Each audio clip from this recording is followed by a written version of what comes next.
Universidade de Esmoriz e sou terapeuta Ayurveda pela Mayur. Penso que na primeira fornada, não é, Joaquim? Com muito gosto. E quero desde já agradecer o convite à Associação Portuguesa de Medicina Ayurveda para estar aqui presente e em especial ao meu professor Joaquim Jorge, que tanto admiro, pelo saber que me passou, me tem passado e pelo companheirismo que tem demonstrado na minha experiência como terapeuta. Ora bem, quando eu aceitei este convite, desde logo me questionei que tema é que eu devia abordar, uma vez que calculei que o público aqui presente não seria leigo em Ayurveda. Portanto, quis trazer algo que pudesse ser um acrescento ou algo de novo.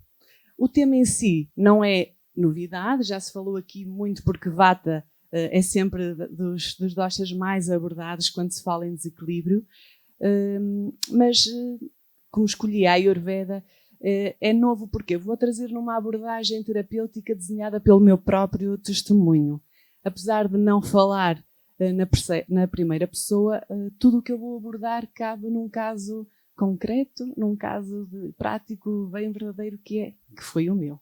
Portanto, escolhi para falar.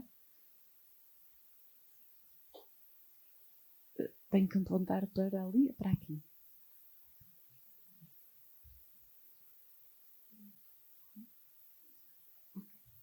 Portanto, numa associação do Yoga e Ayurveda, falar do poder da disciplina no combate à ansiedade.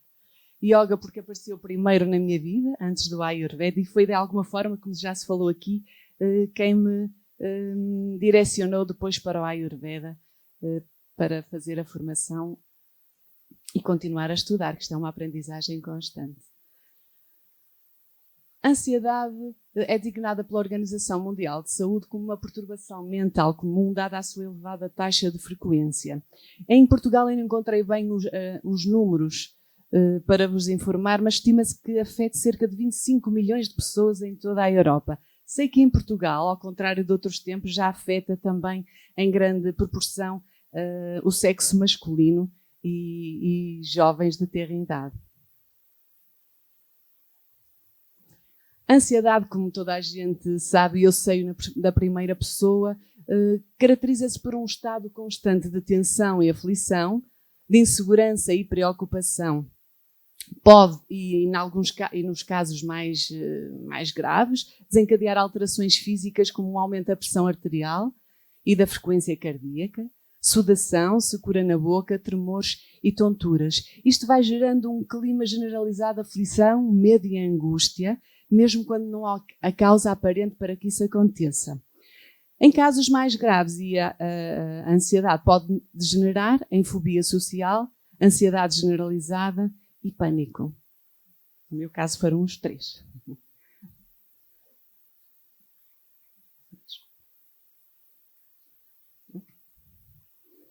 Se em determinadas condições a ansiedade é considerada normal, como esta, não é? Eu estou um pouco ansiosa por estar aqui a falar para vocês, e quando enfrentamos desafios novos, e porque nos permite também identificar e superar situações de perigo, e também é estimulante, que nos ajuda a desafiarmos a nós mesmos, em excesso a ansiedade pode causar muito sofrimento.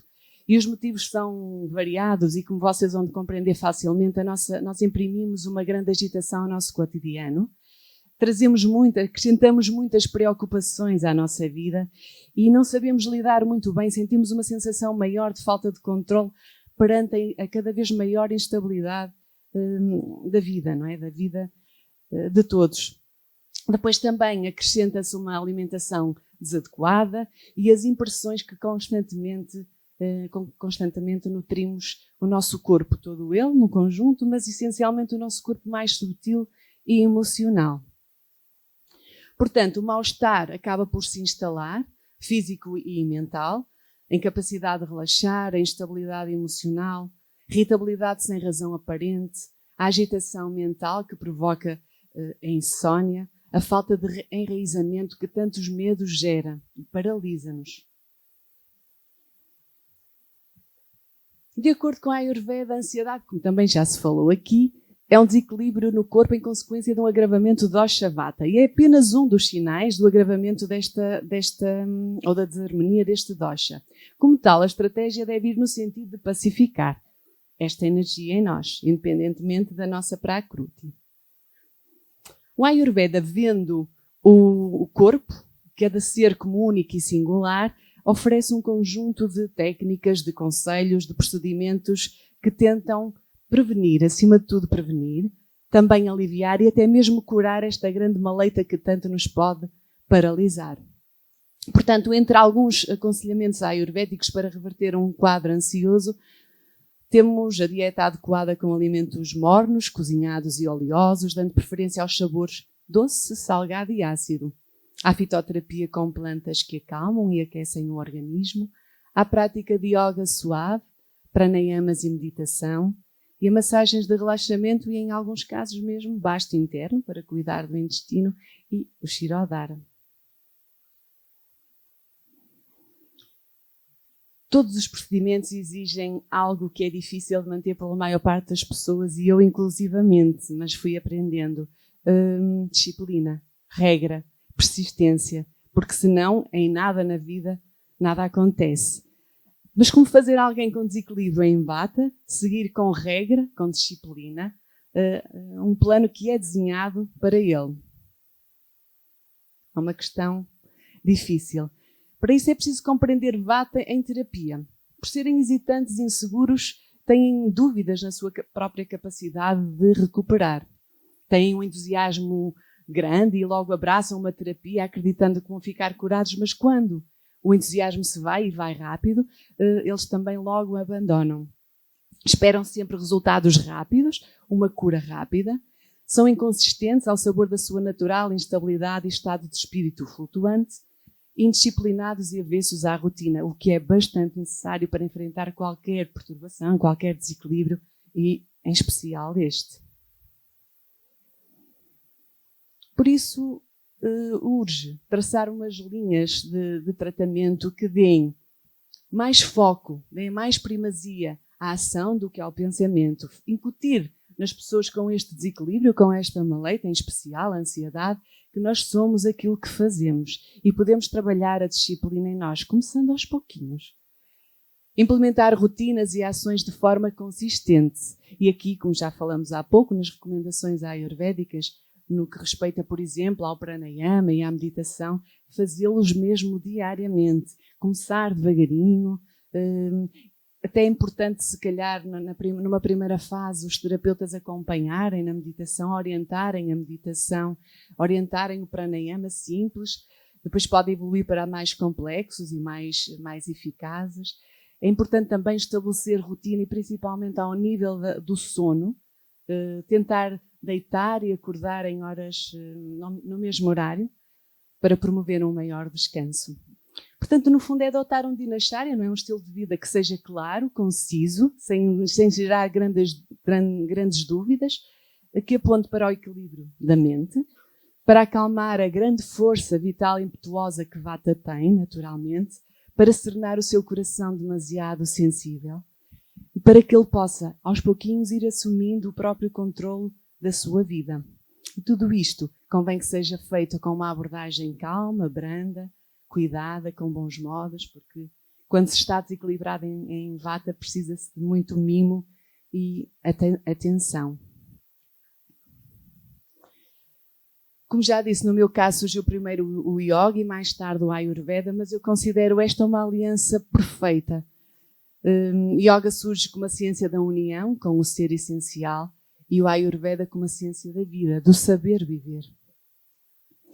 A prática de Yoga o que é que nos permite? Entre muitas coisas, regular o sistema nervoso, ajudar a criar a disciplina em nós. E quando eu falo em prática de Yoga, não falo apenas e só nos asanas, na prática física, vai muito além disso. E eu pessoalmente tive sorte de ter uma professora que me incutiu tudo o que está por trás da prática mais física e foi isso que me fez despertar a atenção e continuar e persistir, mesmo quando os resultados não aconteciam quando eu queria.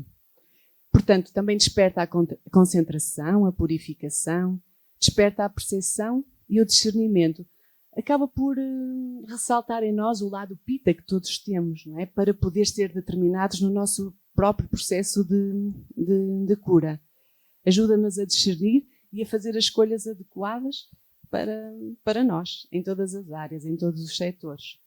Induz um estado perfeito de equilíbrio, aumentando o sattva na mente, o tal equilíbrio entre rajas e tamas. Se isto é feito com disciplina, com regra, a pessoa fica mais disponível para depois seguir o tal plano terapêutico, os tais procedimentos, fazer as melhores escolhas para si, comprometer-se consigo mesmo e assumir uma rotina, uma disciplina com escolhas saudáveis que contribuem para o seu bem-estar. E nutrir a mente diariamente, para mim, é o lema. Nutrir diariamente com uma dieta adequada, como já falei aqui há pouco, privilegiando ou ou evitando, podemos dizer melhor assim, evitando, por exemplo, alimentos congelados, frios, crus, dando prioridade às bebidas quentes, às frutas doces, aos sabores ácido, salgado e doce, como já referi, que são reconhecidos como ansiolíticos. Diminuir também, porque eu acho que é importante quando se fala de vata para todos, mas quando se fala de vata também tratar um pouquinho o nosso intestino, diminuir a ingestão de produtos refinados, o consumo excessivo de glúten, porque o intestino grosso é um órgão primário do dosha vata. Pranayama. O pranayama para mim é fundamental, está na base de tudo. E pranayama pode ter este nome, não é? Podemos dar o nome técnico, como o Yoga e o Ayurveda lhe chamam, ou podemos simplesmente ensinar as pessoas a respirar. A maior parte de nós respira mal, mesmo nós que temos essa consciência em determinadas alturas do dia, respiramos de forma errada, não é? Fazer com que as pessoas parem, coloquem-se numa postura direita, e simplesmente deixem fluir a respiração, sentir os movimentos no abdômen, nas costelas, no peito, não ficar com uma respiração muito superficial, muito entrecortada ao nível do peito, deixar que todo o tronco participe nessa respiração. Às vezes até pode ser um bocadinho difícil, pode parecer até impossível respirar profundamente, mas nada que a insistência não consiga.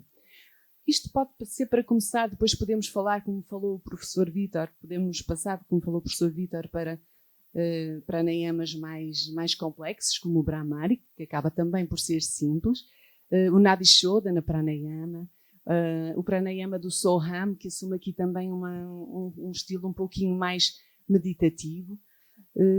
Pronto, respirar bem. E fazer isto diariamente. Eu costumo dizer, nem que seja 5 minutos. 5 minutos.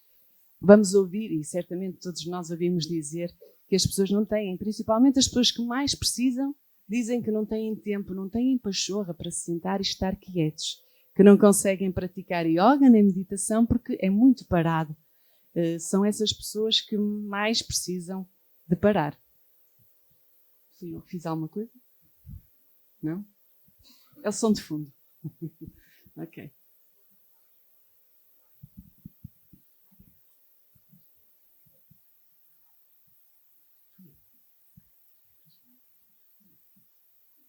Acho que não fiz. Está.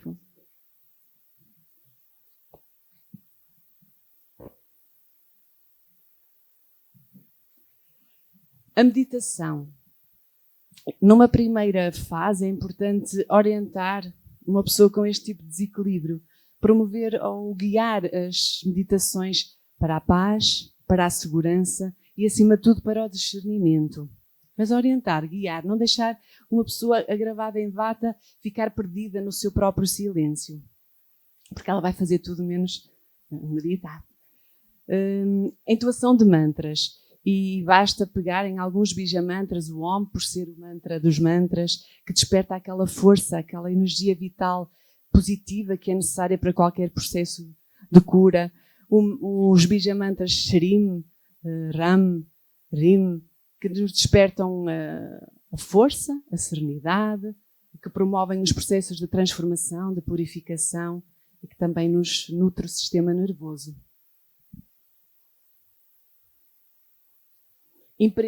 Nutrir a mente também, diariamente, através dos sentidos com impressões positivas. Por exemplo, em termos de som, privilegiar música relaxante, a música clássica ou simplesmente momentos em que desfrutamos do silêncio. Usar cores vivas, mas ao mesmo tempo que sejam relaxantes, por exemplo, misturar o dourado com o verde, com o azul, o laranja com o branco. Em termos de toque, massagem leve, à base de óleo de sésamo ou de amêndoa. É muito importante um ritual diário ao deitar, massagear as plantas dos pés com óleo de sésamo. Isto não custa nada a fazer, em vez de pôr creme, como costumamos, adotarmos antes do óleo de sésamo. Privilegiar aromas suaves, frescos e relaxantes, como o jasmim, a lavanda, a alfazema. Nutrir a mente através das emoções, alimentando o amor, a paz, o contentamento, não alimentando aquelas que nos trazem medo, angústia, insegurança. E no caso, por exemplo, de acontecer fobias sociais, promover ou fazer com que a pessoa participe mais em atividades sociais, acompanhadas quer por amigos, quer por família, para que a segurança, aquela necessidade ou aquela urgência que tem de enraizamento possa acontecer. Porque há pessoas que, com distúrbios, e foi o meu caso em alguns momentos, não conseguia sair de casa, e outros que nem em casa estava bem. É importante contrariar, mas com o devido apoio, não é? Não deixar que as coisas aconteçam à toa, porque senão só pode agravar. Através do ego, Ahamkara, reprogramando a ideia de quem sou, e depois podemos, numa fase mais avançada da meditação, incluir meditações que nos ajudem, por exemplo, a despir das funções, das responsabilidades, de todos os papéis que nós vamos assumindo, que são importantíssimos, mas que nos condicionam e tanto nos limitam. E tentarmos perceber quem somos por trás de tudo, porque antes do papel que desempenhamos ou dos papéis que desempenhamos, somos um ser, não é? Uma essência. Temos um centro âmago e é bom conectarmos com essa parte de nós, com essa consciência mais profunda. Podemos usar também a ciência na neurolinguística, por exemplo, para criar padrões neuronais que nos ajudem a aumentar a autoestima. Por exemplo, no que diz respeito à ansiedade. Não dizer, e eu recuso-me agora a dizer que sou uma pessoa ansiosa. Não, eu não sou uma pessoa ansiosa, apesar de ter tendência à ansiedade. Não é? Porque eu sei que tenho tendência a desequilibrar-me para estas bandas. Mas eu recuso-me a dizer que sou ansiosa, porque o cérebro, não é, registra e age, a mente age por rotinas. E se eu lhe incutir isso, ele vai acreditar mesmo, e a vida vai se encarregar de provar que eu realmente tenho razão. Através da inteligência, redefinindo propósitos de vida, tentando fazer as melhores escolhas em cada setor da vida para que possamos seguir o nosso Dharma, não é? A nossa missão, os nossos talentos. Libertarmos da resistência de tudo querer controlar, porque se temos muitos planos e devemos tê-los e lutar por eles, também temos que abrir espaço para os planos que a vida tem para nós, sobre os quais nós não temos algum controle, ou pouco temos. Cultivar a crença, a fé na ordem superior e inteligente que tudo governa e, no fundo, confiar em si mesmo e na sabedoria da vida. Antes disto,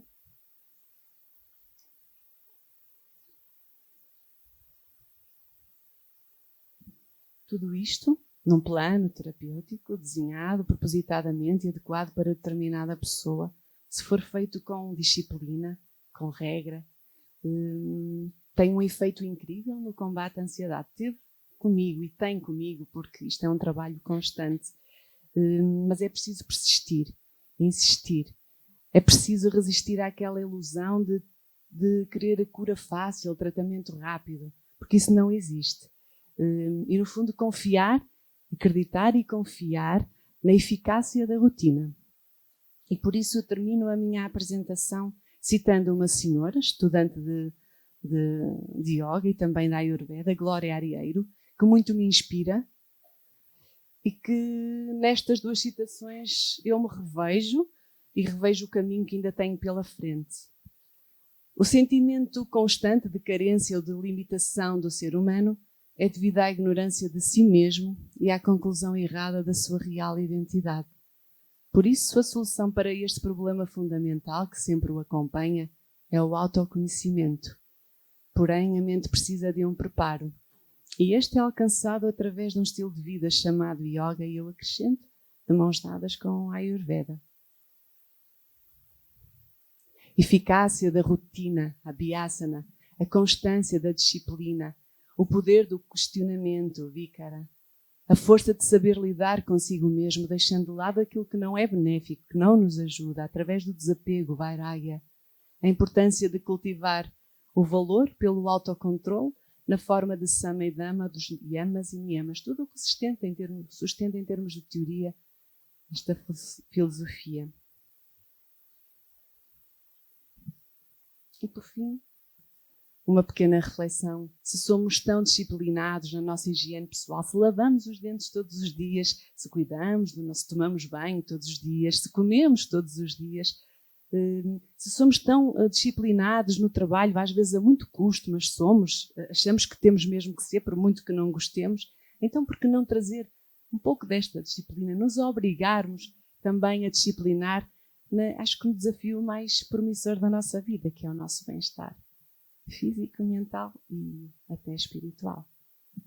Para que a vida não se esvaia, para que o prazer da vida não se esvaia em medos, inseguranças e angústias sem fim. Está bem? Muito obrigada.